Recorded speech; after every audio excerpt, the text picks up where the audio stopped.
us from Matthew 7, verses 21, and I'm just going to take 21 to 23. Not everyone who says to me, Lord, Lord, will enter the kingdom of heaven, but only the one who does the will of my Father who is in heaven. Many will say to me on that day, Lord, Lord, did we not prophesy in your name? And in your name did we not drive out demons and perform many miracles? And then I will say to them plainly, I never knew you. Away from me, you evildoers. That seems really hard and really strict. But again, Jesus is laying out for us two key components. And it's important to see because he's built on this all the way through the Sermon on the Mount. He's coming to his closing statements. And one of the key things he's pointing out is that our external acts do not always reflect our internal state and character. There is a breakdown of integrity. Sometimes what we see on the outside does not match what's going on in the inside. And throughout this series, multiple times we've seen Jesus say, I look at the inside. God looks at the heart. The world looks at the externals, but God looks at the raw. He looks at the real. God was not shocked by the nakedness of Adam and Eve. He knew them. He saw through. But we are often shocked by ourselves. And our external acts do not always reflect our internal state or character. Now, what's happening here is Jesus is saying there will be people that will come to me and say, I did this though. I did this. This proves that I should be able to be part of you and part of what you're doing. Because here's the things I've done. What we see throughout the breadth of Scripture is that, in fact, there has always been false prophets. We see that all the way back to the court of Pharaoh with Moses, where Moses throws down the stick that turns into a snake, and so does Pharaoh's magic wielders.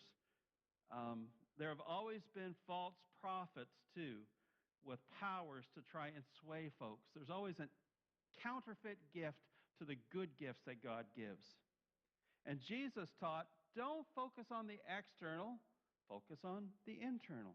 Jesus taught that it's about character versus show. In fact, he told us we're not to judge, because by judging we're looking at the externals, but instead to search out fruit. We looked at that last week. To search out fruit, to see what comes from their lives naturally. Who are they as opposed to what do they do? And the key difference is love. It boils down to love. The passage that we just read, where we just saw in verse 22, where it said, well, didn't I do this? Didn't I prophesy? And didn't I do these great miracles?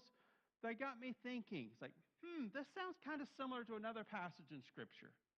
And so I flipped to it, and it's in 1 Corinthians 13.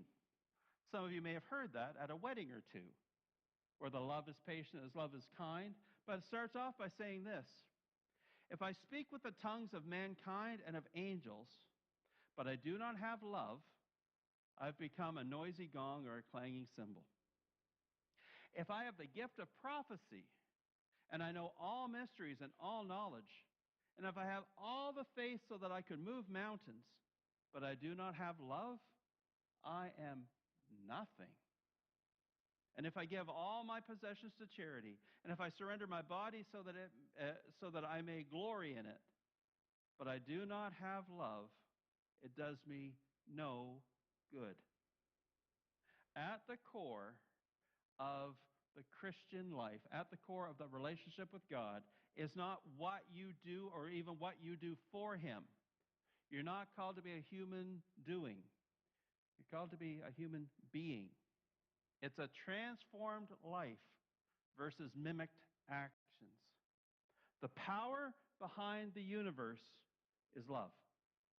God is love.